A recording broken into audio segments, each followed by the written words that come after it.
If you know someone who needs hearing help, someone who refuses to visit an audiologist even though you ask them, then this video is for you. This is your audiologist, and today I will tell you how you can convince your close ones to take a hearing test when they hesitate to do so. But before I start, please subscribe to our channel so you don't miss any informative and helpful videos.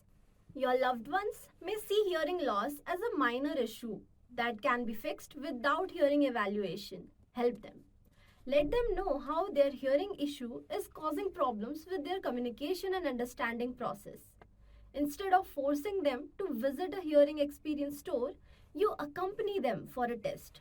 Even though your hearing is fine, still take a test with them. They must have an impression of bulky and ugly hearing aids. Clear their doubt by showing them different hearing aids. One more thing you can do to encourage them is offer to pay for their treatment. Despite all the struggle, if they refuse to take a hearing test or disagree with the fact that they have hearing issues, then ask them to take an online hearing test just for your sake, so that you don't bother them anymore.